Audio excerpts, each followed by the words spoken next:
bienvenue pour cette revue d'actualité de l'OCIR qui, comme on l'a dit au tout début, exceptionnellement, est avant la seconde présentation. Donc nous démarrons par les bulletins Microsoft avec un bulletin très très court ce mois-ci, pour le mois de janvier. Donc uniquement 4 bulletins. Bon, le premier, une vulnérabilité dans Edge, vulnérabilité d'exécution de code dans Office. Ensuite, on a des vulnérabilités dans Adobe Flash Player, bon ça c'est relativement classique, et un délit de service sur LSASS. Et c'est tout, en tout cas pour le mois de janvier.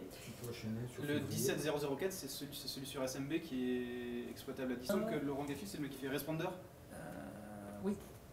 Je pense que c'est... Enfin, c'est celui sur SMB, parce que j'en parle après du... Ah d'accord, à voir.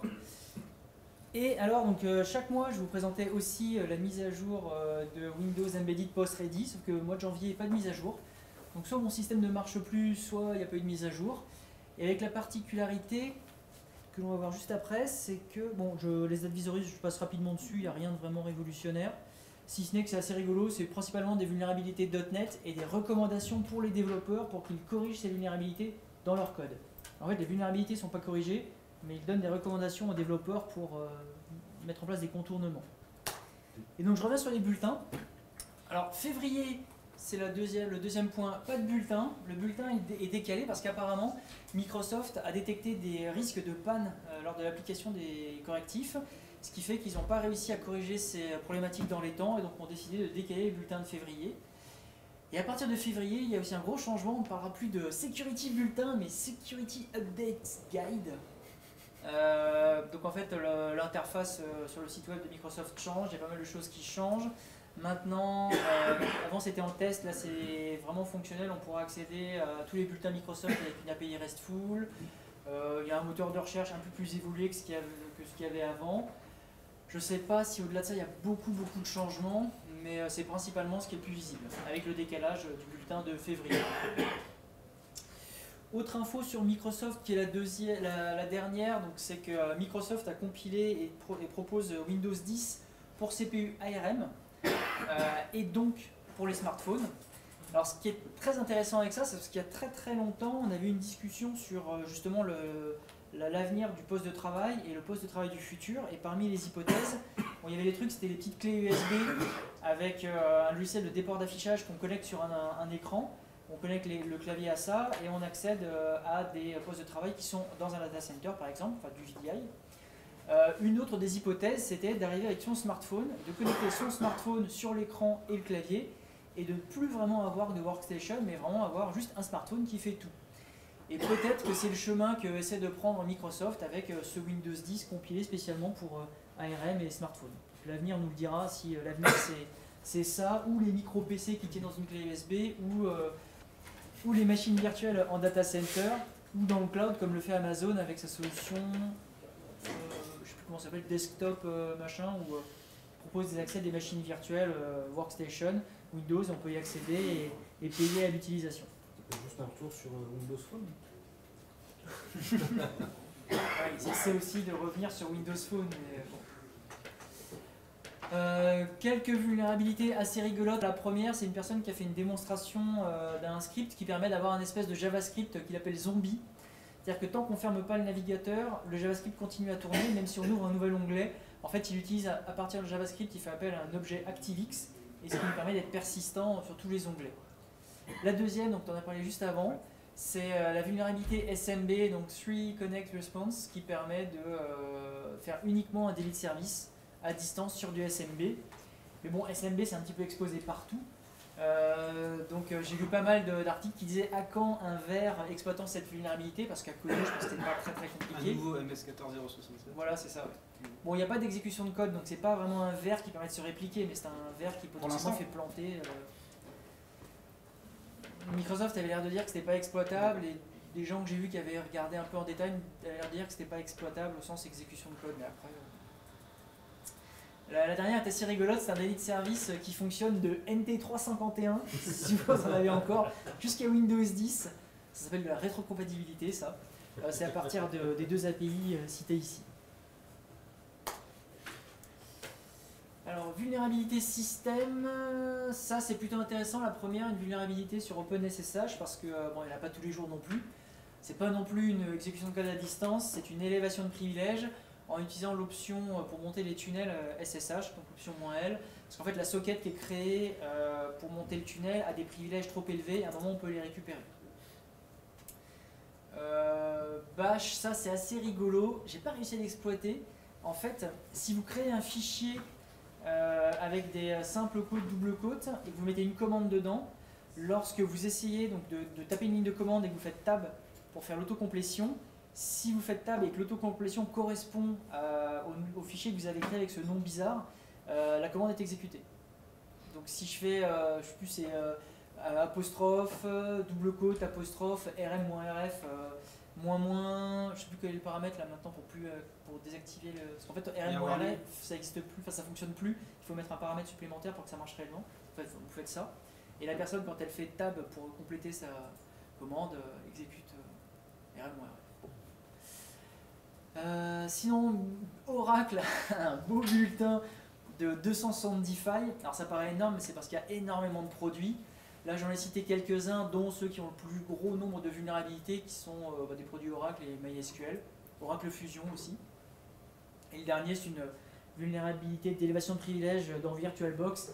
Mais en termes d'exploitation, c'est pas hyper easy parce que en fait, c'est que dans les fichiers archive-tar, ça conserve les propriétés et les permissions des fichiers. Donc vous pouvez créer un fichier exécutable setuid, et lorsque quelqu'un, vous faites un man in the middle, lorsque quelqu'un va récupérer un extension pack, va le détarer, vous avez la possibilité d'exécuter du code, mais bon, c'est à exploiter. La deuxième est pas mal parce que finalement on n'a pas tant parlé que ça. Ticket de bleed. Comment ça marche ton truc là? Au moment où tu fais le transfert du point rare, il y a quelqu'un qui fait du man in the middle et qui change les permissions? Non, qui t'envoie un autre tar dans laquelle tu as un fichier qui est bien formaté, qui avec les commandes que tu souhaites. Il envoie un autre tar que celui qui est censé en train de recevoir. C'est et pas dans lequel il a mis des fichiers SUID. Voilà. Enfin bon, à partir du moment où tu peux faire un man in the middle, si tu veux. Non, mais ça peut être de l'ingénierie sociale aussi, envoyer un lien en disant nouvelle version des extension pack téléchargée ici. C'est juste lui faire ouvrir un fichier d'extension pack par VirtualBox. Mais normalement, c'est VirtualBox lui-même qui va chercher le fichier. Donc, Non, parce que le principe des extension packs, c'est comme des plugins, on peut en rajouter autant qu'on veut. ah oui, si c'est une extension qui n'est pas licence standard de avec VMware, avec VirtualBox. Oui. Donc ça peut marcher.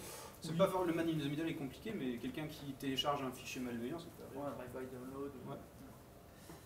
Donc Ticket de bleed, en référence à Heartbleed. En gros, c'est assez proche de Heartbleed.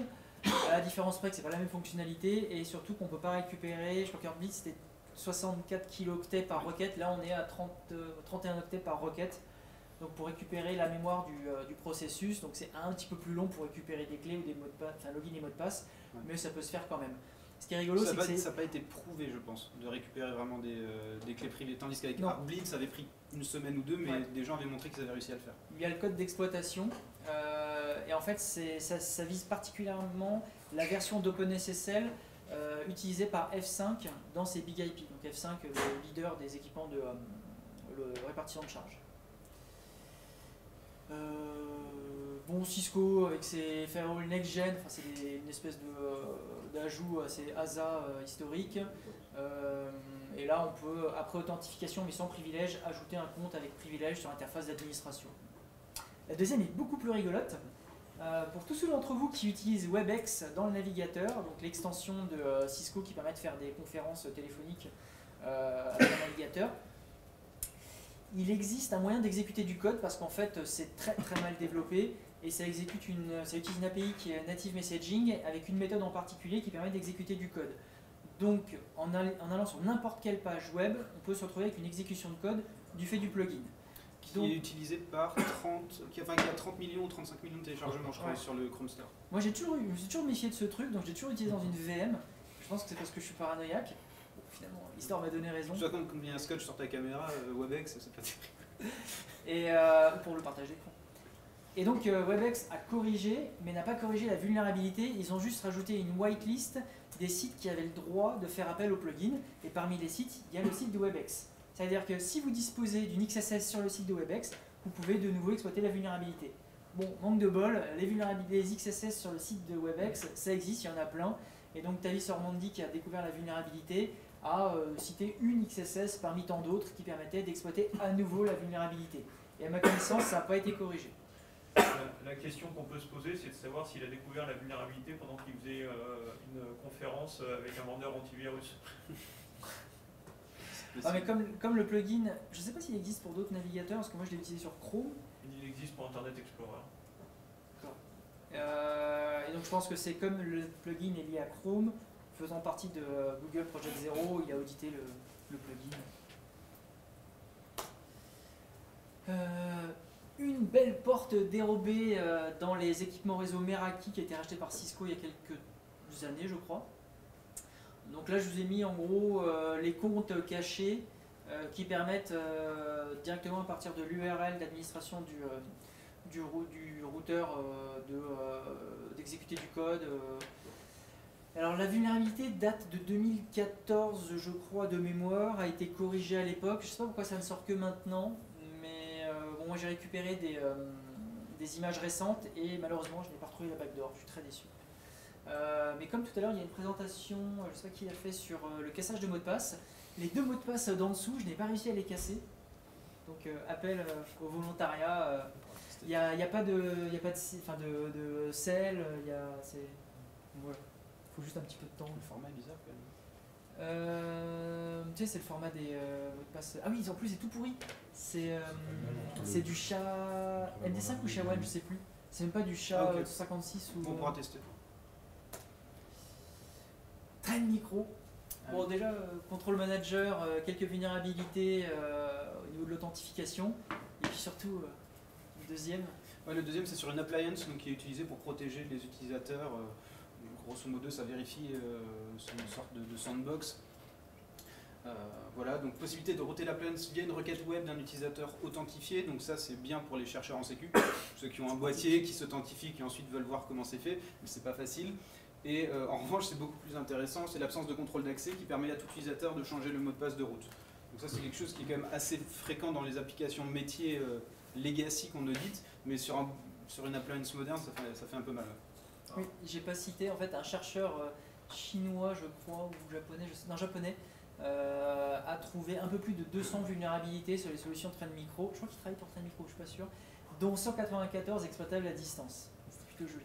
Ce qui est marrant, c'est qu'on n'en avait pas parlé jusqu'à présent de Trend Micro. On avait fait à peu près tous les autres grâce aux travaux de...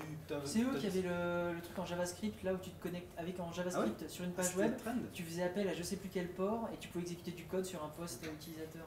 Trend Micro, c'est quand même eux qui ont vendu un antivirus sur smartphone. Quand tu veux pousser le fichier ECAR, ça faisait planter l'application. C'est bien qu'il le détectait. Donc après, on a parlé contrôle qualité et base d'un antivirus. Ensuite,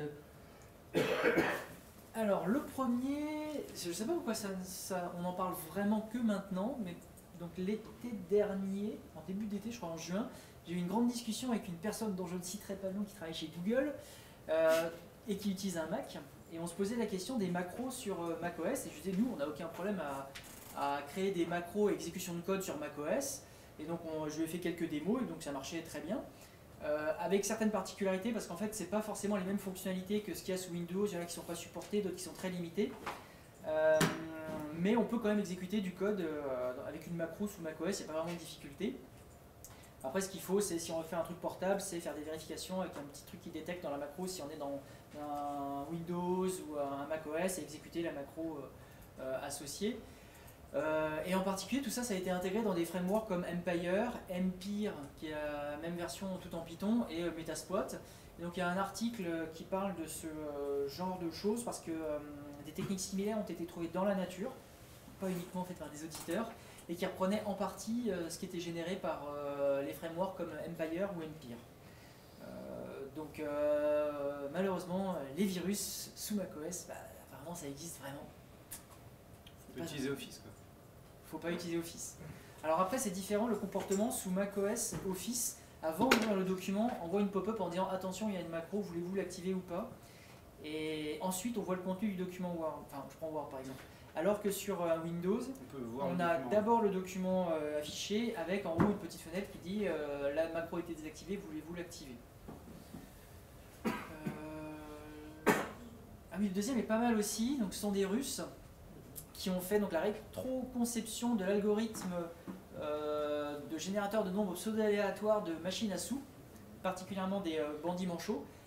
Et ce qu'ils ont fait, c'est que donc ils ont réussi à comprendre le fonctionnement, à prédire les enchaînements de séries de je sais pas, les trucs qui tournent.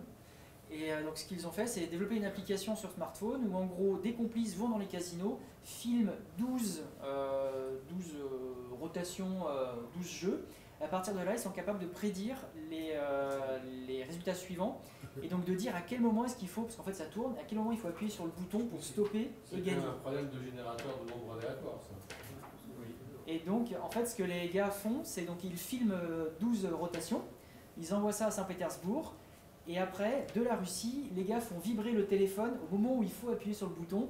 Et ils ont laissé une marge de 0,5 une demi-seconde en se disant que c'est le réflexe moyen, c'est le temps moyen de réflexe d'un être humain pour sentir la vibration et appuyer sur le bouton, ce qui permet de gagner. Et donc les gars ont vidé plusieurs casinos et je crois qu'une partie se sont fait attraper. Oui, Est-ce que c'est légal? Est-ce que... oui, mais c'est légal. Parce que C'est je veux dire, légal, mais c'est je juste pense astucieux. Le problème, c'est la conception Bah, c'est pas de légal. l'appareil. Celui qui doit banquer, c'est le fabricant de l'appareil C'est comme quand tu ou comptes les son cartes. assureur. Ouais, c'est peut-être légal, mais je pense que dans un casino, Oui. la gestion d'un casino, moi j'irais pas jouer dans un casino où tu te fais attraper et les mecs te finissent à la scie dans la Moi cage. je tape, c'est au hasard. Moi je tape dans le bon hasard. Je suis juste bon. Je pense que tu vas avoir du mal à Je pense expliquer que ça. dans le règlement du casino, tu n'as pas le droit d'utiliser de machine pour t'aider à gagner. Donc à partir du moment où tu utilises ton téléphone, déjà tu respectes pas les... D'accord, on doit La utiliser le règle du cerveau casino. et- Ce qui s'est passé, c'est qu'ils se sont fait choper parce que les gens ont marqué sur la vidéo qu'ils sortaient, parce qu'ils avaient un temps de... Ils avaient besoin de travailler, sur les nombres aléatoires. Et du coup, ils ont évolué après, comme ils se sont fait choper, et maintenant c'est beaucoup moins détectable parce que ça continue à envoyer en direct les résultats. Ils n'ont plus besoin de partir de devant la machine.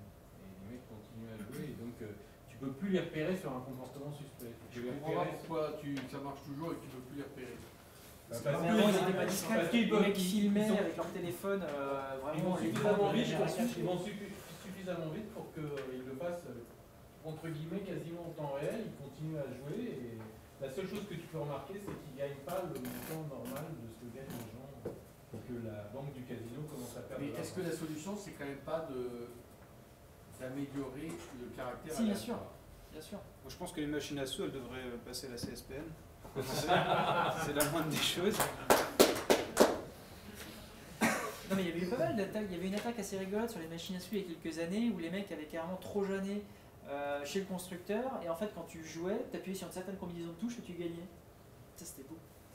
On parlait que les patrons de ce genre d'établissement sont en général pas des bisounours. Ah oui. Ils travaillent tout à la matraque et À la scie. à la En général, ils ont ouvert ce type d'établissement pour faire un peu de blanchiment. par exemple. Donc c'est pas des légal ou pas légal, je suis pas sûr que ça ait Enfin, là, on fait du tout de suite, là. Il faut mieux être à Saint-Pétersbourg. Vaut mieux que le cerveau de l'histoire. Mafia versus mafia italienne. Pour le lien suivant, c'est assez intéressant, c'est la rétro-ingénierie et exploitation d'un HSM. Donc la personne a réussi à récupérer le firmware ainsi qu'un simulateur en fait, d'un HSM qui est fourni à certains développeurs pour faire de l'intégration. Et il explique un peu comment il a fait de la rétroconception pour arriver à trouver plusieurs failles, non pas au niveau du matériel, mais bien au niveau du firmware qui permettait de faire des choses qui normalement ne devaient pas être le cas, comme récupérer des clés évidemment. Le dernier lien est assez rigolo aussi. Ouais. C'est quoi la marque du HSM? Je sais pas, il faut cliquer sur le lien. Honnêtement, je sais pas. Mais c'est marqué hein, dans la présentation. C'est pas un secret pour le coup. Ça a été présenté à Recon ou Recon 2017. Donc le dernier lien, je disais, c'est des gens qui ont réfléchi à comment attaquer les drones Il y a plusieurs techniques, il y a des fusils à filet notamment. Les militaires français, eux, ils ont des aigles maintenant, j'ai vu ça à la télé. Et ben là, ils ont trouvé une autre solution. La plupart de ces dispositifs ont des gyroscopes pour arriver à se maintenir en l'air en suspension. Et du coup, en envoyant certaines ondes sonores à la fréquence de résonance du gyroscope, ils arrivaient à les perturber, donc à les faire se cracher. Donc je trouve que c'était assez intéressant comme technique aussi. Néanmoins, il faut identifier une fréquence de résonance pour chaque modèle. Elle n'est pas forcément similaire. Il faut faire attention parce que maintenant, tu as des drones qui sont utilisés avec des lance-flammes. Oui, pour réchauffer des lignes électriques. Les lignes électriques, donc, en fonction du drone que tu fais tomber, ça peut être dangereux. Les drones Il y a un drone avec un lance-flamme. Oui. Et ça sert à quoi? Ça sert à enlever les déchets sur les lignes électriques à haute tension. Donc il crame le déchet et ça nettoie la ligne, ce qui évite un danger pour l'humain. Bah, j'imagine. C'est très bon pour les possessionnaires, ça. Donc j'imagine si tu veux que les drones vont commencer à se défendre.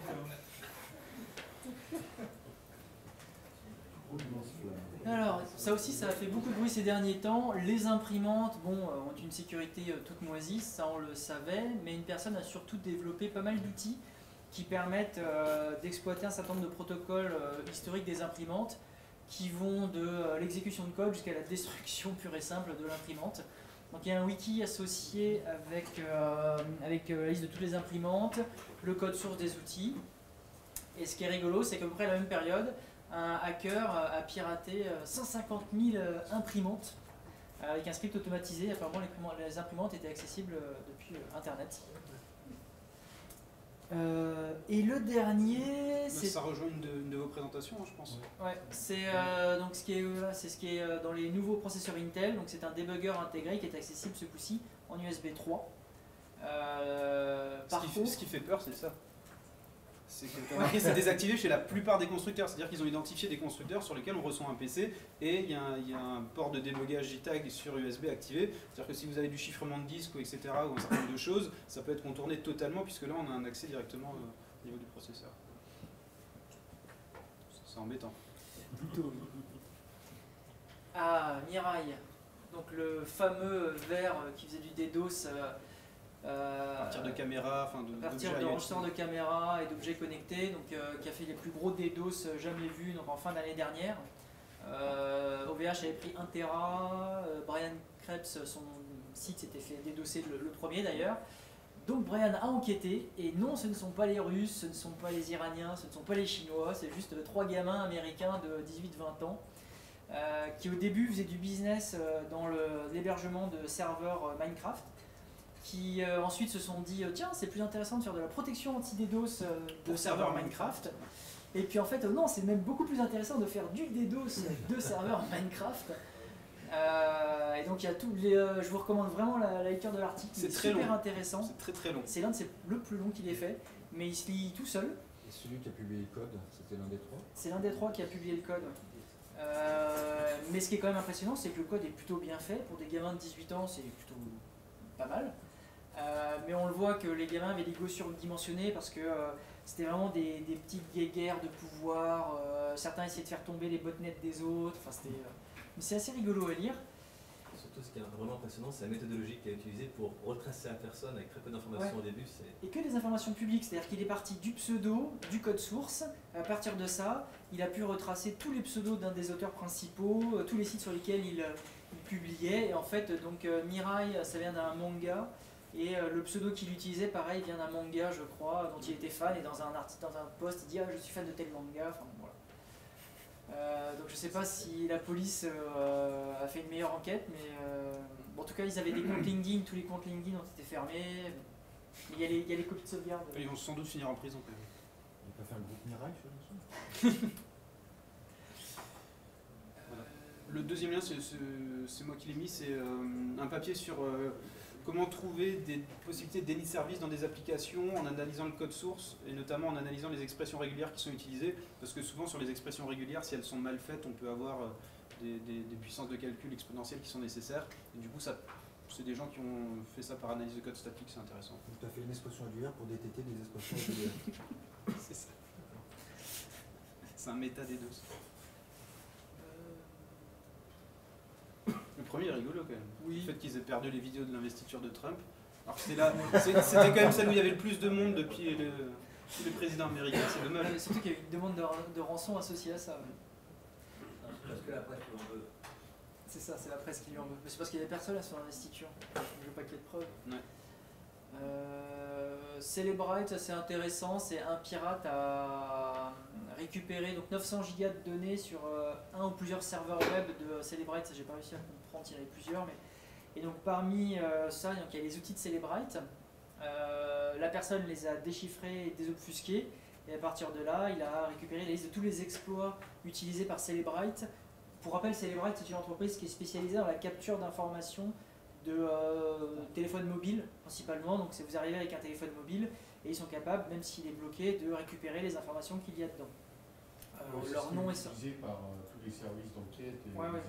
tous ceux qui ont leur service interne d'investigation numérique. Il y a eu 2-3 mois avait leaké pas mal d'informations, dont un fichier Excel avec les capacités de tous leurs outils. La publicité en raconte bien plus que ce que fait réellement le produit. Sous-entendu, les produits ne sont pas si performants que ça. Mais apparemment, c'est quand même eux qui ont gagné le contrat avec le FBI pour déverrouiller l'iPhone qui avait été récupéré sur les lieux de la tuerie de San Bernardino, je crois, où ça avait fait une grande histoire entre Apple et... Pardon ? Il n'y a pas 50 produits qui font ça. Non, il y a quelques entreprises qui le font. Il y a un russe avec une belle interface, mais qui fait beaucoup moins bien. Et Xerai, et puis Celebrite. Et donc, ce qui est rigolo, c'est que la personne a désobfusqué les outils, et parmi donc, les exploits et outils utilisés, on retrouve des outils de Giot de l'époque de ses premiers jailbreak, l'outil QuickPwn qui permettait aussi de jailbreaker les iPhones, donc des outils entre guillemets publics pour le jailbreak qui ont été réincorporés dans un logiciel vendu très très cher, donc je ne sais pas s'ils leur payent des royalties.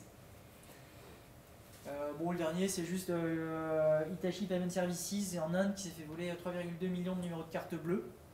Quand même conséquent. Apparemment, ça viendrait d'une compromission d'un ATM à partir duquel il serait rentré dans le réseau. C'est la preuve qu'ils sont tous reliés entre eux. À Talence, il y a 2-3 semaines, il y avait une conférence qui s'appelait Aquitaine où il y avait un retour. C'était Aquitaine ? Bon, je ne sais plus, peu importe. Il y a eu un retour sur ces questions-là de vol de carte bleue et de savoir combien ça pouvait valoir sur le marché et surtout combien les gens les rachetaient et combien de personnes devaient... Oui, là c'est des cartes indiennes. Oui, d'accord. Elles sont le droit de dépenser jusqu'à quel montant, dans quelle monnaie. Et ce que disait l'analyse, non, c'était à Corinne, c'était pas à Aquitaine. Ce que disait l'analyse, c'est qu'il y a un gars qui a demandé par exemple 20 000 $. Et finalement, il lâchait 3 000 $ pour son stock. Et la justice américaine avait évalué à 750 millions de $, donc il a pris 15 ans de prison. Alors que lui, il avait récupéré seulement 3 000 $ pour cette carte bleue, parce que ce que disaient ces comparses de brigandage, c'était tu vas avoir des oppositions, tu vas avoir des numéros brûlés, tu vas avoir des numéros qui ne fonctionnent plus, donc moi je t'achète pas 3 millions d'euros, je t'achète éventuellement 20% de ton stock, en tout cas le prix de 20% de ton stock. Et l'étude était assez intéressante et c'était suite au démembrement d'un réseau et d'un forum de pirates sur le dark web, Mariana Web, je sais pas quoi. Donc ces chiffres sont toujours importants. Mais derrière, il faut voir qu'on peut les acheter pour pas cher en négociant un petit peu dans les eaux profondes du net et que ça vaut pas très cher.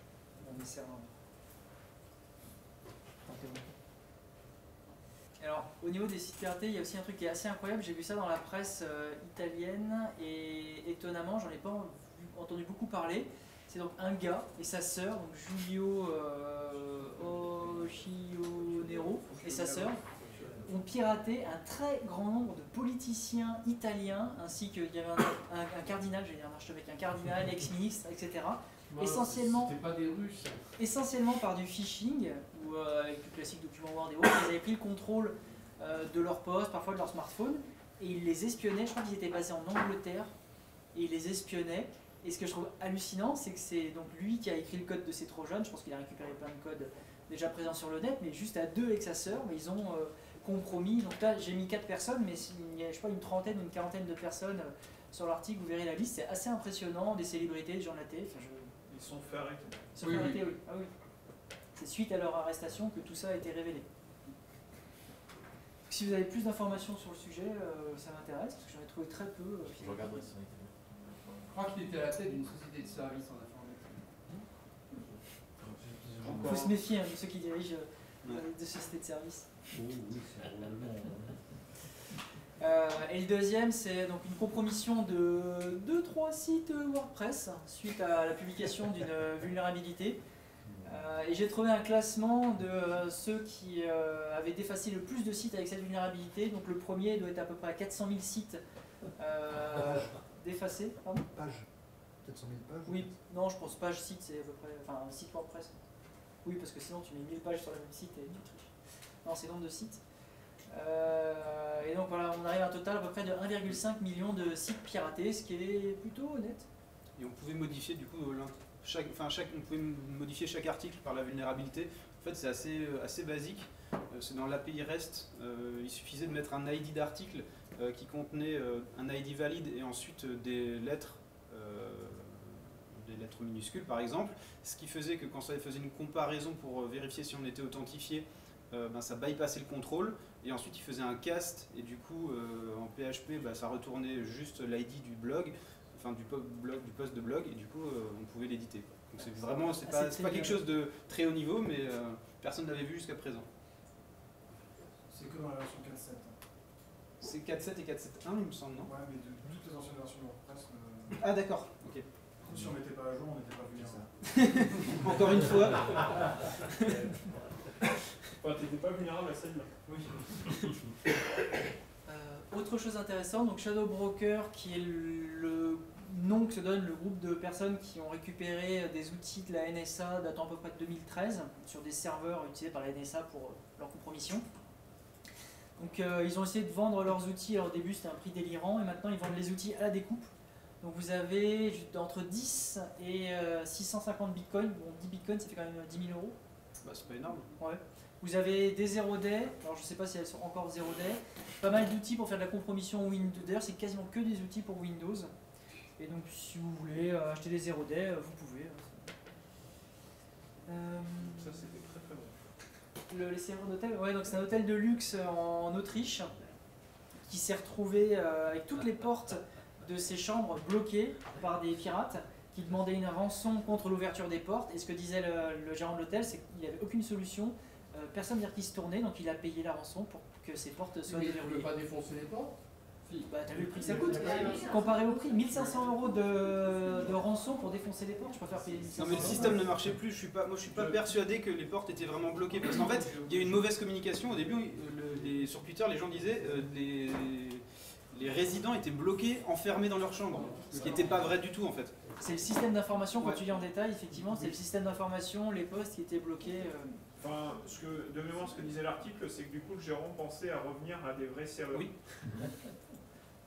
Ce qui n'est pas idiot. Tu parles de la télé? Non. Alors vous savez, toujours pareil dans les rançongiciels et les malwares qui se répandent, vous savez que toutes vos télés, toutes les télés que vous achetez aujourd'hui sont des Smart TV, qui sont des télés connectées. Et donc il y a quelques malwares, quelques rançongiciels qui se connectent directement et qui vous bloquent la télé. Et pour pouvoir utiliser la télé que vous utilisez, vous êtes d'abord obligé de payer la rançon. Et alors ce qui est intéressant, Mais ça s'appelle la redevance. Je sais plus quel fournisseur a prévu de faire ça, mais ils ont prévu de rajouter de la pub sur les téléconnectés. Vous serez obligé de regarder la pub pour pouvoir ensuite regarder ce que vous voulez à la télé. Et il y a aussi une marque de télé qui a communiqué sur le fait qu'il ne fallait rien dire de confidentiel devant sa télé, puisque l'ensemble, il y avait le micro qui était activé en permanence. Voilà. Notamment pour le fait de donner des ordres vocaux à la télé. Quoi. Donc Il y a un vendeur de télévision qui communique sur le fait que sa télévision t'espionne. Oui. Donc on fera peut-être une page particulière sur la veille pour faire un petit état de l'art sur les téléconnectés. C'est marqué en tout petit au fin fond du manuel que personne n'a eu. Mais c'est marqué, c'est-à-dire qu'ils sont conscients du Ah problème. oui, d'accord. C'est-à-dire que si tu les attaques, ils diront c'est marqué dans le manuel, dans les conditions d'utilisation que vous avez acceptées en allumant la télé la première fois. Vous ne voulez pas avoir de télé du tout en fait. Ouais, le dernier fait suite à ce dont on avait parlé le mois dernier ou le mois précédent, où quelques milliers de bases de données MongoDB avaient été prises en otage, puisque accessibles sans authentification sur Internet, prises en otage contre rançon. Donc là, maintenant c'est Elasticsearch avec des bases de données de la même manière qui sont prises en otage. La rançon n'est pas énorme, hein, 0,2 Bitcoin. Il y a des gens maintenant qui font la même chose avec VNC aussi. J'ai commencé à voir quand les VNC sont ouverts sur Internet, les gens cryptoloquent. Alors je ne sais pas si c'est une procédure manuelle, parce que pour VNC, je ne vois pas comment tu peux l'automatiser de manière efficace, mais en tout cas, ça commence aussi à apparaître. Tu brute force le mot de passe. Non, il n'y a pas de mot de passe, c'est sur les instances ouvertes, mais je veux dire, c'est graphique VNC, donc je ne sais Oui, pas comment. mais si, tu fais télécharger après. Non, mais tu as des plugins qui te permettent d'envoyer des commandes. Tu scriptes pour télécharger quelque part ta charge. D'accord. Ah oui, alors le premier est intéressant, ceci c'est une attaque qui a été trouvée dans la nature avec une macro Office, ce coup-ci signée. Signée par Komodo, je crois de mémoire, mais je peux me tromper. Et puis Diridex est de retour avec l'utilisation d'un contournement de l'UAC que j'avais jamais vu avant, basé sur Regdisk, avec une technique plutôt maligne où il fait des déplacements de fichiers et il utilise Regdisk pour contourner l'UAC. Ouais, il revient même en France au niveau de la Suisse actuellement. Le gouvernement suisse a fait une alerte pour tous les organismes financiers. Il a fait très très mal en 2015 et là depuis une semaine c'est trop. Enfin, normalement, les utilisateurs ne sont pas administrateurs de leur poste. Ça, c'est s'ils n'ont pas de portable. Alors sur la partie SI industriel, le premier, ça n'a rien de technique, mais c'est quand même assez intéressant. Donc un administrateur IT sur une filiale d'un gros industriel qui s'appelle, je ne sais plus comment, mais qui apparemment est un leader mondial dans son domaine avec plusieurs milliards de chiffres d'affaires, a été viré, on l'a escorté dehors, et apparemment pendant un an il aurait mené des actions de malveillance à distance en utilisant le VPN qu'il utilisait avant, parce qu'ils n'ont évidemment pas supprimé les comptes. Du coup il a été condamné par la justice américaine, et les dégâts ont été estimés à $1 million. C'est juste pour info, ça permet parfois dans les slides sensibles de préciser que on n'a pas besoin forcément d'imaginer qu'on va se faire attaquer par des pirates russes ou chinois, mais ce genre de choses est beaucoup plus probable. C'est une énorme imprimerie de presse. D'accord. Ah, ils font du papier? Il a fait énormément, il s'est amusé à faire tourner les rotatifs au maximum. Ah, et c'est pas lui qui a aussi leaké des documents sur la NFL, des trucs assez confidentiels. C'est pas ça, non? Pour celui-là, pour le $1 million. Et il y a quand même quelques soucis avec la justice. Mais d'ailleurs, c'est important de le dire, les procédures de départ, de faire les choses proprement, parce que je ferai un fail sur nos limites sur le sujet.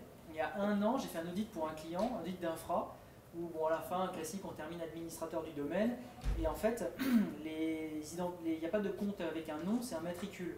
Et donc en fait, pour faire la démo, ce qu'on avait fait, c'est qu'on avait fait un groupe qu'on avait créé, qu'on avait mis dans le groupe admin du domaine, et moi on m'avait mis dans ce groupe-là, avec ce matricule. Il y a un certain temps, je ne peux pas être précis, parce que si on regarde mon emploi du temps, on sait où c'est, donc il y a un certain temps, mais c'était quasiment un an après, je suis retourné chez ce client pour faire un autre audit, mais d'un plus petit périmètre d'infra, et j'arrive, donc on me donne le poste avec un nouveau matricule, etc. Et le numéro du matricule me disait quelque chose, je me dis tiens, ce chiffre, ça me rappelle quelque chose, parce qu'il y avait une caractéristique particulière dedans. Et donc je me log sur le poste, je lance Outlook, et là je retrouve tous les mails de l'époque, des alertes de réunion, et donc je me dis, en fait ils n'ont pas supprimé mon compte, donc je regarde les privilèges de mon compte, et j'étais encore admin du DOM. Donc bon, l'audit il aurait pu s'arrêter là, j'aurais pu dire bon bah c'est fini, c'est bon, tout est cassé, bon on l'a expliqué aux gens, et on a recommencé l'audit différemment. Mais donc c'est vachement important les procédures de départ. Sinon, que dire, un guide de l'ENISA sur la sécurisation des communications pour les SI industriels, c'est assez simple, c'est une bonne introduction. Ensuite, quelques vulnérabilités, donc dans des firewalls, mGuard de Phoenix Contact, quand on appliquait la mise à jour, ça a reseté le mot de passe administrateur à celui d'usine, celui qui est par défaut, quoi. Donc c'est un peu embêtant. Là aussi, si on ne met pas à jour, on était protégé. Contournement d'authentification sur Siemens Simatic Logon, hein, donc c'est un logiciel pour s'authentifier, mais on peut contourner l'authentification, donc là aussi c'est un peu embêtant. Et autre chose qu'on peut voir de temps en temps, vulnérabilité sur certains switch Hirschman, donc ça c'est un des leaders dans les équipements réseau industriels. Lorsqu'on faisait la mise à jour, l'ancienne était sauvegardée dans un fichier texte qui était mis dans un répertoire accessible à tous depuis l'interface web. Donc là aussi, si on faisait des mises à jour de temps en temps, c'était un peu embêtant puisqu'on récupérait les hashes des mots de passe des comptes administrateurs. De la même manière, sur la partie IoT, on aurait pu mettre du coup la télé dans cette catégorie. Si je trouve le lien, je le ferai. Un petit guide de l'ENISA aussi. Et ensuite, alors ça, j'ai trouvé ça intéressant, c'est une analyse du protocole Z-Wave, où à la fin, la personne dit bah, j'ai pas réussi à faire du rejeu. Donc plutôt que de mettre que des trucs qui marchent, je me suis dit cette fois-ci, je vais mettre un truc qui marche pas, c'est intéressant aussi. On voit un peu sa démarche expérimentale qui est assez intéressante, mais à la fin, ça fail. Voilà. Mais il sait pas pourquoi. Non, je pense que c'est des erreurs d'expérimentation apparemment. Parce que techniquement, il n'y a pas de protection anti-rejeu, donc ça aurait dû marcher. Alors, ça c'est, moi je trouve ça vraiment important, c'est que Google à présent devient sa propre autorité de certification. C'est-à-dire qu'avant les certificats étaient signés par GeoTrust, et maintenant Google a ses propres autorités racines, donc qui s'appellent Google Trust Services et Google Services, et ça me paraît relativement important, parce qu'ils deviennent totalement autonomes dans le domaine. SHA-1, donc SHA-1 100 bits, c'est bientôt fini, je crois que c'est mars, ce sera plus supporté dans Google Chrome, je crois que c'est fin mars 2017. Il y a eu il y a une vidéo sur de l'informatique quantique qui, donc sur YouTube, je crois que vous faites le lien si ça vous intéresse, qui dit que RSA 1024 pourrait être cassé en 2 semaines et RSA 2048 en 4 mois. Avec 5 MW de avec puissance. 5 MW de puissance. Donc si on en est là, je pense que de toute façon, c'est pas que SHA-1 qui va être mis au rebut rapidement, il va falloir qu'on passe à d'autres choses. Si tu utilises n'importe quelle suite de chiffrement qui te garantit comment ça s'appelle, le fait que une fois la clé cassée, tu ne peux pas retrouver les communications PFS. la forward Secrecy. Secrecy. Ouais. Ça reste pas du temps réel. Ouais, C'est dans mais les performances. Non mais comme tout le monde collecte tout, Oui, mais tu peux toujours collecter. Si. oui, c'est ça l'intérêt. Ensuite, technique d'audit, Ouais, il y a beaucoup de liens je crois, je sais pas si on on a va pas mal de tout choses. dérouler. Donc, exécution de commande MS SQL sans XP CMD Shell. Parfois on peut le réactiver, parfois pour une raison... Enfin, si c'est supprimé on ne peut pas le réactiver, mais on peut toujours définir des procédures stockées custom. Sur MongoDB, il y a un petit outil d'audit qui est sorti, donc j'ai juste marqué quand même que, pour faire écho à ta news, le premier élément c'est ne pas exposer sur internet une base de données qui n'a pas d'authentification, c'est niveau 0. Ouais, enfin, ne pas exploser une base de données, les gars. C'est ça. Sur internet, oui, Dans c'est l'idéal, rarement oui. nécessaire. Sauf si tu veux un audit gratuit. Voilà. Ensuite, Universal Radio Hacker, c'est un équivalent un peu de GNU Radio spécifique pour la rétro-ingénierie de protocole sans fil. J'ai pas eu le temps de tester, mais des vidéos de démonstration que j'ai vues, ça a l'air intéressant.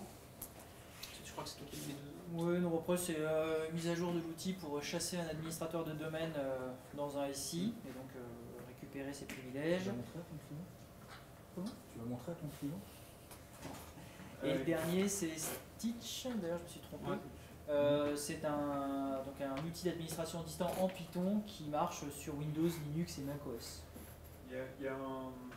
J'aurais dû en parler pendant les malwares, mais en termes de technique, il y a un article qui relatait qu'il y a des malwares qui utilisent de plus en plus maintenant l'intrusion uniquement en mémoire.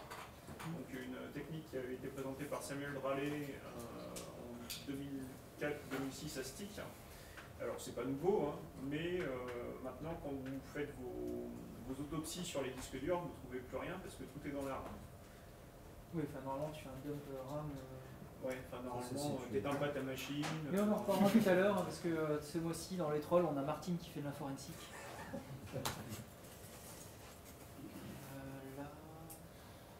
Pour ceux qui connaissent Windows Exploit Suggester, qui est un outil assez pratique sur Windows pour trouver des exploits et des techniques d'élévation de privilèges, il y a un même outil maintenant sous Linux qui rassemble plusieurs outils qui permettent de faire de l'élévation de privilèges plus simplement sur Linux. Tu veux parler de l'avant-dernier sur Benjamin ? L'avant-dernier, oui, donc Benjamin Delpy, créateur de Mimikatz, a présenté à la conférence de Microsoft Blue Hat dans la version israélienne.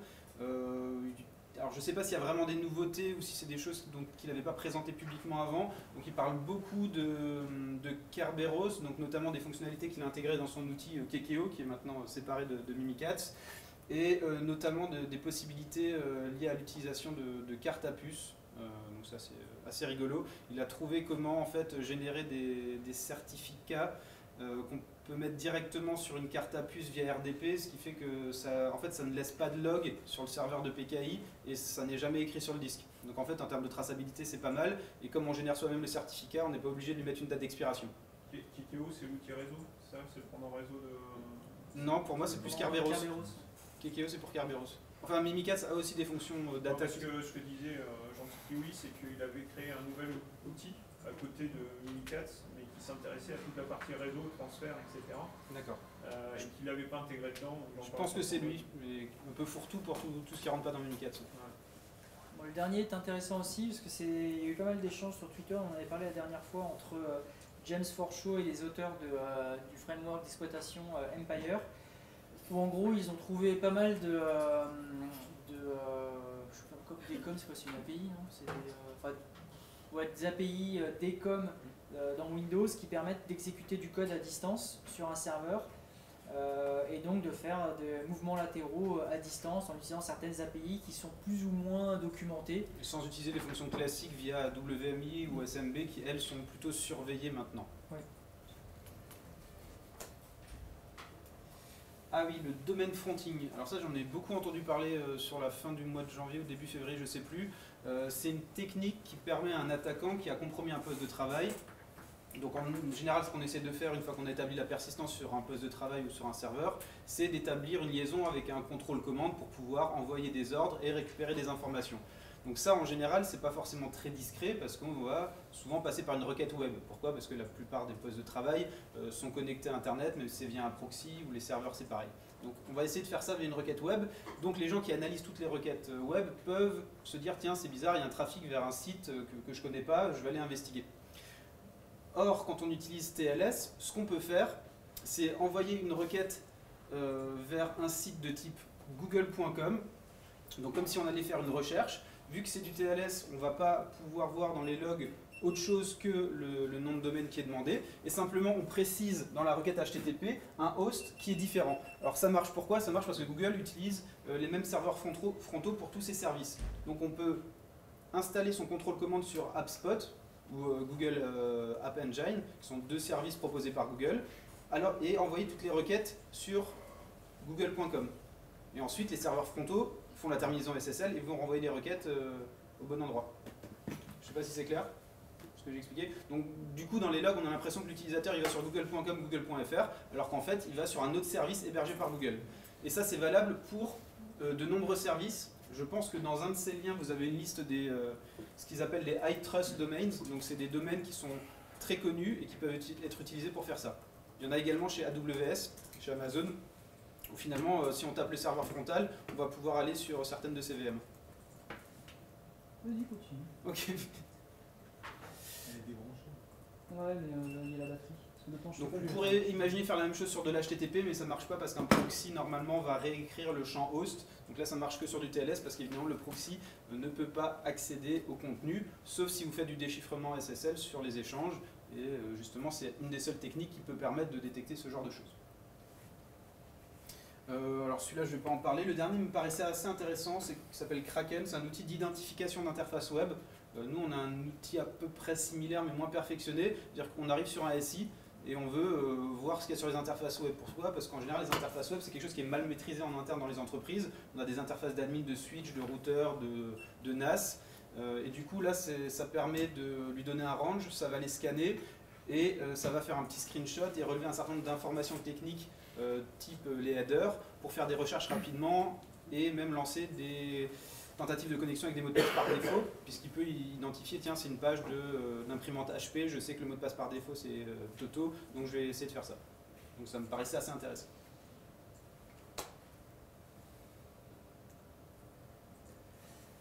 Alors, défense, quelques outils intéressants. Le premier, c'est un article de Microsoft qui explique comment on peut utiliser ces logs DNS pour faire de la réponse à incidents. Le deuxième, c'est encore un article de Microsoft qui explique comment récupérer toutes les logs de Microsoft Azure et de les utiliser dans Splunk, Elasticsearch, ArcSight, enfin tous les SIEM que vous voulez. C'est pas mal du tout. Par contre, ça nécessite de passer par un serveur intermédiaire qui s'appelle un AZlog Integrator. Mais sinon, on peut sans difficulté utiliser son SIEM classique pour faire l'analyse des logs Azure. Ouais, je vais parler des deux derniers parce que Sysmon, ça commence à être un outil qui est de plus en plus utilisé. En gros, c'est un outil qui permet de loguer plein d'événements, enfin de réagir suivant des logs système Windows. Donc en gros, vous avez des templates sous format XML et vous pouvez faire ce que vous voulez. Typiquement, vous dites voilà, s'il y a tel événement et ensuite tel événement, ben dans ce cas-là, je lève une alerte ou je fais quelque chose. Ça revient presque à faire son propre HIPS, donc son système de détection d'intrusion. Et il y a beaucoup de gens qui commencent à publier des templates de configuration pour Sysmon, à la fois pour poste de travail et serveur. Donc là, vous avez une présentation de Mark Osinovic sur le sujet. Et puis, je vous ai mis quelques templates de conf, dont un template qui a été publié par Taylor Swift Security. C'est le premier, je crois. Ouais, c'est ça. Et donc, ça peut être intéressant pour faire de la détection d'intrusion. Ce qu'elle explique, c'est qu'elle a passé des mois à agréger toutes les infos qu'elle avait sur Sysmon et que c'est un gros travail qui a été fait, qu'elle a mis librement en dispo pour la communauté. Il y a aussi deux liens en dessous d'une personne dont j'ai eu Marc Roth ou un truc comme ça. Comment il s'appelle ? Christian Roth, Sébastien Roth, je sais plus. Un mec d'un SOC qui publie pas mal sur Twitter, donc des templates. Et ce qui est très intéressant, c'est que moi, il y a une des fonctionnalités que j'utilise le plus souvent, c'est de dire si Word ou Excel ou PowerPoint exécute un processus FIS qui est cmd.exe, PowerShell ou autre, on va peut-être lever une alerte. Il faut préciser grosso modo que Sysmon, ça permet de journaliser des événements qui ne le sont pas dans les journaux standards ou avancés de Windows, et notamment les sous-process qui sont lancés, les hashes de tous les exécutables qui sont lancés, des choses qui peuvent servir a posteriori lors d'une analyse, notamment pour les choses ce qu'on disait qui est en mémoire et donc qui ne laisse aucune trace sur le disque. Avec ce type d'éléments, on centralise tout ça dans un collecteur de log et dans le SIEM, donc ça peut aider.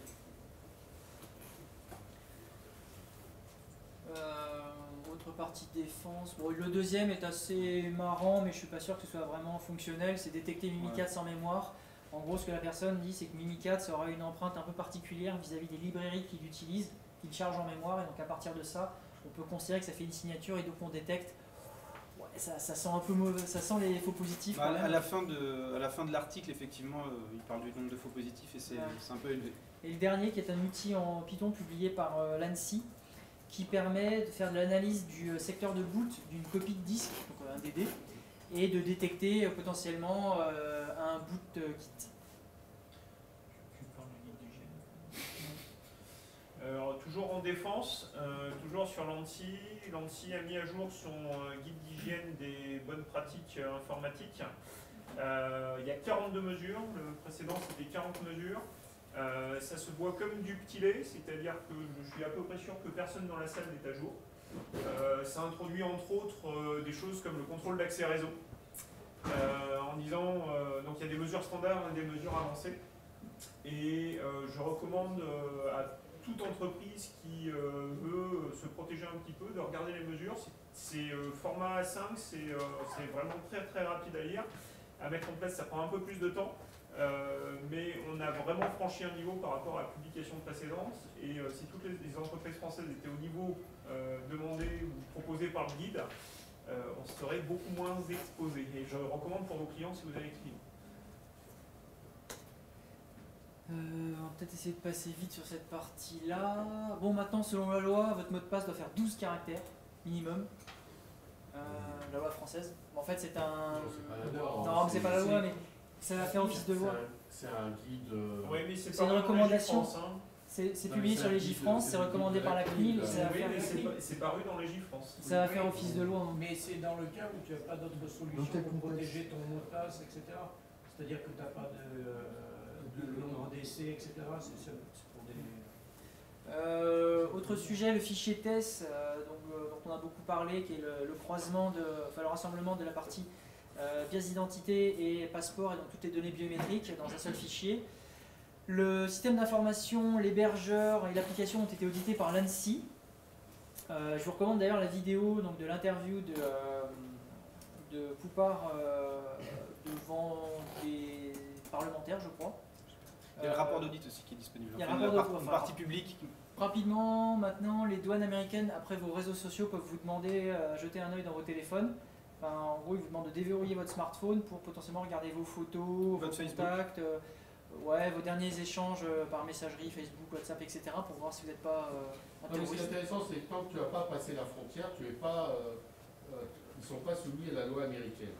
Donc effectivement, c'est le moment où ils peuvent faire tout ce qu'ils veulent avant de te laisser entrer. Et où il n'y a pas besoin d'un juge pour aller, enfin pour demander tout ce qu'ils veulent. Après, la question que les gens se posent, bon, bah, si tu refuses, qu'est-ce qui se passe? Bah, tu rentres chez Bah, toi. tu rentres pas. Tu rentres chez toi. Aussi, donc, parmi les bonnes idées de Trump, il y a eu l'abolition du Privacy Act, donc pour tout ce qui est non citoyen US. Donc je ne sais pas ce que la suite va donner. Il y a eu aussi un gros débat donc après l'élection de Trump, comme quoi Trump était piloté par Poutine, parce qu'apparemment Poutine aurait une sextape assez sale de Trump lors d'un de ses voyages à Moscou, je crois. Alors je ne sais plus où est l'article, mais apparemment une des personnes qui était à l'origine du rapport a publié pas mal de documents avec des journalistes. Enfin bon, ça fait beaucoup d'histoires au final. Celui qu'on a trouvé suicidé dans une voiture. C'est ça, oui. Puis le dernier, c'est. J'aime bien cette petite image où tu vois le chien qui a mangé le canapé qui dit ah, c'est bien, c'est la Russie qui a fait. T'es rentré à la maison, c'est les Russes qui ont fait ça. Ou apparemment, donc, quand on lit le rapport de CrowdStrike qui accuse la Russie d'avoir piraté donc, le Parti démocrate, l'une des principales informations, c'est que dans les documents Office, il y avait des caractères russes. Ah, donc forcément, c'est les Russes. Dans les métadonnées, pardon. Dans les métadonnées des fichiers de documents Word, il y avait des caractères en russe. Donc forcément, ce sont les Russes. Harry est parti, c'est dommage parce qu'on en a pas mal discuté de ça. Nous, quand on fait des audits, on installe les VM qui nous servent à générer des documents Office, elles sont en anglais, avec Office en anglais. Nous, on ne ferait pas ce genre d'erreur. Alors, c'est une agence gouvernementale, j'ose espérer qu'elle ne fasse pas cette erreur. Mais bon, après, on n'a pas de doute quand même que ce soit les Russes. Point aussi intéressant, c'est que Alexa, donc l'espèce de petit bidule à reconnaissance vocale de Amazon qui permet de commander tout ce qu'on veut avec une petite intelligence artificielle, a été témoin d'un meurtre. Et c'est super compliqué parce que Amazon ne veut pas fournir les données. C'est-à-dire que l'appareil, comme ça a une reconnaissance vocale, a entendu le meurtre, mais Amazon refuse de livrer les données sous couvert de protection des données privées.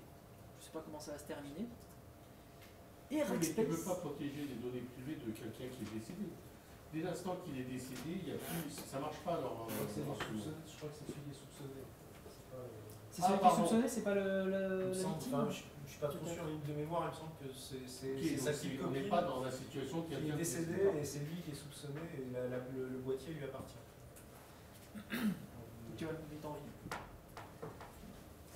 Dans ce cas-là, effectivement, la discussion peut exister.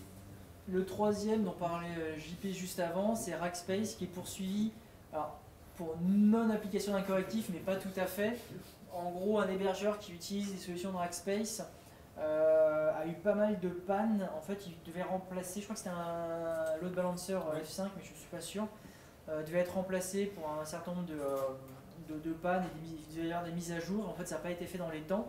Et donc, il y a eu des coupures sur des sites de concessionnaires ou de vendeurs automobiles, je crois, d'un hébergeur. Certains clients sont partis et donc l'hébergeur se retourne contre Rackspace en disant remboursez-moi. Il attaque en justice pour je ne sais plus quelle somme, quelques centaines de milliers de dollars. 1 million. Je crois que c'était 700 000, mais Alors, il y a les deux chiffres, hein, mais ça peut aller jusqu'à 1 million de dommages pour perte de revenus. voilà, donc je ne sais pas trop ce que ça Il y a eu donnera. 700 000 $ en charge. Ce qui est important et intéressant dans cette news, c'est que si ça venait à se généraliser, ça veut dire que tout hébergeur, potentiellement en France, pourrait être poursuivi pour non-application d'un correctif sur Windows 2003, par exemple. Et donc là, on ne peut que apprécier ce travail-là parce qu'il faudrait le pousser pour s'assurer que la gestion de l'obsolescence commence à avoir lieu. Oui. Ou alors tout le monde va héberger à l'étranger, quoi. Parce que ce sera moins cher. Pas si Rackspace- ça devient international comme pratique.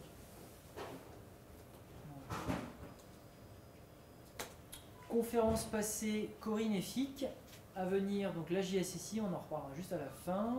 Je ne sais pas si j'ai des conférences prochaines, c'est-à-dire dans les 1 ou 2 mois à venir. En mars, il va y en avoir pas mal, je pense. En mars, il y a les GSD. Ah oui, il y a ça aussi, j'ai oublié. Il va y avoir Troopers. Il y a un track technique en GSD. C'est pas cher. Non mais j'ai rien. Je gagne rien. Et la dernière section, alors la fameuse backdoor dans WhatsApp, qui en fait n'en est pas une, mais ça a fait vraiment beaucoup de bruit. En fait, c'est que WhatsApp reprend la solution de chiffrement de messagerie chiffrée de Signal, le protocole d'Open Whisper. C'est OTR, ouais. Non, c'est OTR, c'est leur truc à eux. Et en fait, la seule différence, c'est que normalement, lorsqu'un utilisateur change de téléphone et change de clé privée, ses contacts reçoivent une alerte en disant l'utilisateur a changé de clé, il faut que vous acceptiez la nouvelle clé. Sauf que WhatsApp, pour des raisons de confort d'utilisateur, d'expérience utilisateur, parce qu'ils ont quand même, je crois, 1 milliard d'utilisateurs, ont décidé de ne pas, d'accepter par défaut quand quelqu'un change de clé. Sachant que ça peut se paramétrer. Ça peut se paramétrer. Dans les paramètres, on peut revenir en arrière. Bon, c'est pas une backdoor, c'est juste un choix de design. Le deuxième est assez rigolo, c'est un article qui insiste sur le fait qu'il faut désinstaller les antivirus parce que ça sert à rien, sauf celui de Microsoft. Parce qu'en particulier, les antivirus ralentissent l'ordinateur, augmentent la surface d'attaque parce qu'il y a beaucoup de vulnérabilités dans les antivirus, etc. C'est plutôt rigolo, c'est plus pour le troll qu'autre chose. Le dernier, c'est assez intéressant aussi, c'est la CIA qui publie un certain nombre de cartes dont il disposait entre 1940 et 2010 sur le front russe et pas mal de choses, donc c'est plutôt intéressant pour l'histoire à regarder. La CIA n'existe pas en 1940. C'était pas la CIA? C'était l'OSS. Ah, c'est l'OSS. Ah oui, c'est vrai. Alors, si vous avez une voiture BMW récente, vous avez du PHP dans votre voiture. C'est marqué dans le mode d'emploi. C'est marqué dans le mode d'emploi. Ils sont obligés. Ouais, mais c'est plus rassurant. Parce que je sais même pas s'il n'y a pas la version de PHP. Non, il n'y a pas la version. C'est intéressant que tu. Sur le Opel, il y a Telnet D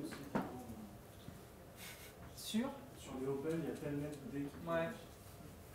C'est les Opel avec un hotspot Wi-Fi. Ouais. Le suivant aussi, j'ai vu ça sur Twitter, qui Deloitte parlait, disait votre empreinte, votre nouveau mot de passe. Sauf que, messieurs Deloitte, vous confondez authentification et identification. Une empreinte, c'est pas forcément un moyen d'authentification. J'ai oublié de parler d'un truc, d'ailleurs, il y a un politicien américain, je crois, qui voulait changer son mot de passe Twitter. Oui, qui l'a tweeté qui, en fait, deux fois. qui l'a tweeté.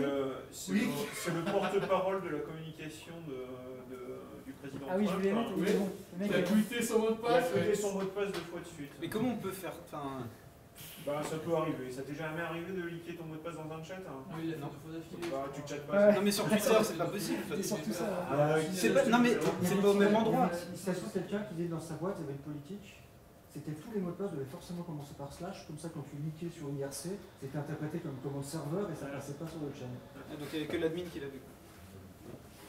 Et donc, effectivement, c'est le secrétaire, le porte-parole de la Maison Blanche. On repasse les autres. Premier. Ouais. Bah, c'est GitLab qui a fait une petite erreur. Ah non, plus j'ai recité, on l'a mis 2 fois, mais une petite erreur de manipulation. Où en gros, je crois qu'ils voulaient supprimer des trucs de spam. Mais en fait, ils ont supprimé 300 gigas de données, ce qui a impacté un peu plus de 5000 projets.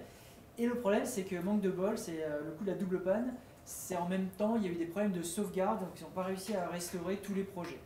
Il y a au moins 5 Éventuellement, niveaux de sauvegarde qui ont foiré. Ouais, ça c'est assez vraiment incroyable. pas de bol. Enfin, ça n'avait pas été testé. Ouais. C'est pas que pas de bol. Ouais. Quoi. Ah, mais par contre, ce qui est assez génial là-dedans, c'est le fait que ça soit tout décrit et tout publié sur Internet. Effectivement, ils ont fait pas mal de transparence et Ils ont eu le courage. le deuxième, je le cite avec des pincettes parce que je trouve ça bizarre. C'est une personne qui a changé de carte bleue et qui en fait a vu que le numéro de sa nouvelle carte était déjà présente dans son compte Amazon. Ça fait des ravages de l'alcool. Donc il a contacté, dans l'article le mec explique qu'il a contacté sa banque, il a contacté Amazon, et il n'a pas trouvé d'explication. Pas demandé à sa femme. Ouais. Donc peut-être. Donc c'est pour ça, à prendre avec des pincettes. Le troisième, on parlait justement des empreintes digitales juste avant. Un parc d'attractions en Espagne qui demande à laisser ses empreintes digitales pour votre sécurité. Et le dernier, c'est assez rigolo. J'ai pas suivi le truc d'Amazon. Mais en fait, il y a énormément de systèmes où la carte bancaire, elle entre simplement parce que l'app la prend en photo. Donc, aujourd'hui, dans les, je sais pas, sur les téléphones, là, tu tapes jamais ton numéro de carte, tu prends en photo la carte et ça le rend tout seul. Moi je fais pas ça, mais... Moi non plus. Ben, je suis désolé, c'est la vraie vie. Dans les apps sur les téléphones, on n'entre jamais, quand il y a besoin de mettre un numéro de carte, ça prend en photo la carte et ça rentre tout seul. Donc je pense que Amazon, comme avec son bouton, tout ça, il est toujours à la pointe. Je n'utilise pas, donc je ne connais pas les applis Amazon. Mais le mec, effectivement, il n'a pas eu besoin de rentrer son numéro de carte, il a donné accès à l'appareil photo à l'appli et elle a pris en photo. Non, c'est pour ça que c'est dans la partie troll, c'est à voir, c'est pas de... À mon avis, le mec a acheté des trucs, il le regrette et il essaye de faire croire. C'est comme les mecs qui se font flasher et qui disent que la voiture accélère toute seule. Le dernier est assez rigolo, c'est un émulateur de différents CPU en JavaScript, mais pas de risque. Donc si vous voulez du risque 64 bits, il fallait voir notre Fabrice Bellard national qui a fait un émulateur en JavaScript. Je sais pas à quoi ça sert, mais c'est toujours rigolo. Tu sais surtout pas où il bosse, quoi. Alors, on en a parlé tout à l'heure, Martine fait de l'inforensique pour Envoyé Spécial. En fait, c'est un très très long reportage, je crois qu'il est encore en replay, qui parle des otages et des négociations avec les preneurs d'otages. C'est des journalistes qui ont été pris en otage récemment, donc il y a eu un paiement de rançon, il y a eu des problèmes. Et donc apparemment, le PC des journalistes a été compromis quelques jours avant alors qu'ils étaient encore otages, enfin bon c'est compliqué. Mais en gros, dans Envoyé Spécial, ils disent qu'ils ont fait appel à un hacker de confiance, pas des experts en sécurité, hein, vraiment un hacker de confiance. Et surtout dans la vidéo, c'est magnifique. Ouais. En fait, c'est un portable HP et le mec fait de l'inforensique, il ouvre le portable HP et puis il fait de l'inforensique comme ça. Ah oui, regardez, j'ai lancé Process Explorer, il y a tel processus, ça veut dire qu'il a été compromis à tel jour. C'est du Lise Lucet, attends, c'est... Enfin voilà, c'est Martine. Martine fait du forensic. Il y avait aussi une live avant et derrière. Le deuxième, Mais est-ce que quelqu'un a demandé à Élise Lucet qui c'était... il n'y a pas la vidéo. Ah merde. il y avait une vidéo. Là j'ai PowerPoint 2010. L'ordinateur à investiguer, etc. Non, je sais pas, j'ai pas suivi. Moi j'ai vu à la télé ce reportage. J'ai trouvé ça lamentable. Pour un spécialiste, ça semblait bizarre. Mais puis le problème c'est que si le mec il est vraiment un hacker de confiance, il donne son nom. Enfin, je veux dire. Ah non, c'est un hacker. Il porte un suite à capuche et Il a se une cache. cagoule. Il est au fond de la salle, d'ailleurs. Et le deuxième est relativement flippant. C'est l'intelligence artificielle de Google qui est capable de zoomer comme dans Blade Runner. Donc normalement il y avait une petite vidéo, mais là elle se lance pas. Je sais pas si vous vous souvenez, dans Blade Runner le film, pour ceux qui soit sont un peu âgés, soit sont fans de cinéma, donc l'inspecteur de police en fait fait un zoom assez impressionnant où en fait ça zoome sur un tout petit détail de la photo et là on voit la photo en grand écran alors que c'est un tout petit détail. Donc Google apparemment aurait réussi à faire la même chose, c'est-à-dire que le truc tout pourri que vous voyez à gauche est capable de reconstituer le visage que vous avez à droite. Ce que j'ai lu dans l'article, ils sont capables de reconstruire un visage crédible à partir des pixels, mais ils ne donnent absolument aucune garantie que ce qu'ils ont trouvé c'est le vrai visage. Ce qui se passe, c'est qu'au milieu, là, à gauche, vous avez l'image floutée. Au centre, c'est l'image reconstituée par le bot, et à droite, c'est l'image réelle. Et ce qu'ils expliquent, c'est qu'en fait, ils sont partis, ils arrivent à faire ça à l'aide de 2 réseaux de neurones. Le premier réseau fait une première reconstitution par rapport à des centaines de milliers, voire des millions d'images de contexte. Et ils arrivent, comme ça, le deuxième fait une vérification, et ils arrivent à le faire sur des visages et sur des pièces, des espaces, quoi, des lieux. Et donc c'est flippant. Ouais. Et c'est intéressant, mais flippant. Donc ne floutez Avec les plus captures, rien, on les aide. parce que tous vos secrets vont disparaître. Avec les captcha Google, on les aide. Il Ah faut oui, identifier les captcha Google, les on objets les dans les images, c'est à partir de ça qu'ils arrivent à faire ça. Alors, je ne sais pas si c'est lisible, mais c'est pas très grave. Pour ceux qui hébergent ou ont Par exemple, il y a des du sites... foutage là. Comment Il y a du foutage, ça. Google pourrait revenir en arrière. Donc si vous avez un serveur OwnCloud, apparemment, donc l'éditeur qui a changé de nom, qui s'appelle Nextcloud maintenant, scanne tous les sites, alors je ne sais pas comment il les trouve, qui ont de l'OwnCloud, et remonte l'info à l'ANSSI, qui ensuite vous envoie un petit mail en disant monsieur, vous êtes vulnérable à telle vulnérabilité, veuillez patcher. pas changé de nom, ils ont forqué. Le premier, je le passe. Le deuxième est par contre très intéressant. Je ne sais pas si vous connaissez les NSS Labs.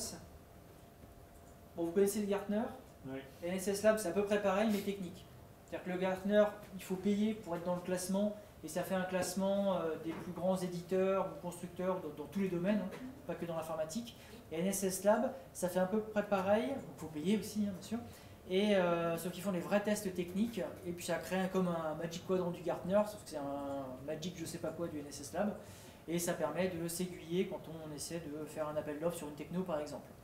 Ils ont testé donc justement les solutions de sécurité, dont une solution de CrowdStrike, et comme CrowdStrike était tout pourri et parmi les derniers, CrowdStrike a essayé d'attaquer en justice NSS Lab pour ne pas faire sortir le document. En fait, c'est parce qu'ils voulaient en parler à la conf, à la RSA. Donc c'est quand même un événement commercial énorme aux États-Unis. Du coup, ils ont essayé de les empêcher. Bon, ils n'ont pas réussi. Et ce que j'aime bien, c'est qu'ils décrivent le document comme non éthique, illicite et subversif. J'ai fait une faute d'ailleurs. Voilà, donc ils ont essayé de bloquer, de censurer la publication, mais ce n'est pas le cas. Ah bah, GitLab Black Phone. Si vous essayez de revendre un Black Phone sur eBay, attention, Silent Circle peut le briquer, donc le bloquer, parce que c'est pas bien de revendre à l'occasion un Black Phone. Bon, ils ont essayé de se défendre en disant qu'il y avait des contrefaçons, etc. Mais bon, ils peuvent quand même potentiellement bloquer un téléphone Black Phone si c'est revendu à l'occasion. Le dernier est très rigolo. C'est si vous faites partie de nos espions, attention quand vous manipulez des IMSI catchers, parce qu'en fait il faut des slips en plomb. Non, je rigole pas en plus. Hein. En gros, c'est un témoignage d'espions, donc des GSI et des GSE, qui disent que quand ils trimballent des mallettes avec des IMSI catchers, ils doivent porter des sous-vêtements spéciaux, enfin quand ce sont des hommes, pour pas avoir des risques. Et dans les voitures qui contiennent des équipements plus puissants pour écouter à plus grande distance, il y a l'espèce de plaque en métal au niveau des sièges pour pas que les gars soient grillés par les équipements. Tu parlais de Black Phone tout à l'heure, ça me rappelle que BlackBerry a maintenant officiellement 0% de part de marché. Alors, BlackBerry a 0% de part de marché? Oui, officiellement, sur le dernier relevé. C'est bien ça. Comme quoi, quand on ment aux gens, ça marche pas. Hein. Ah oui, et si oui, effectivement, l'illustration de l'article, c'est un gars en costume et en slip Superman. Alors, 3 prochains rendez-vous de l'OCIR. Donc la JSSI, mardi 14 mars prochain. La prochaine réunion de l'OCIR sera donc le mardi 11 février. Avril. Avril, bien sûr. Et le prochain afterwork, mardi 28 février, c'est-à-dire la semaine prochaine. Je n'ai pas encore le titre de la présentation, mais ça ne saurait tarder. Si vous avez des questions ou des remarques ou des idées d'illustration, n'hésitez pas. Sinon, je vous remercie. Ou des salles de réunion à proposer. Ah oui, des salles de réunion à proposer. On a reçu l'invite pour la GSSI. Elle va partir ce soir normalement. Oui. Merci.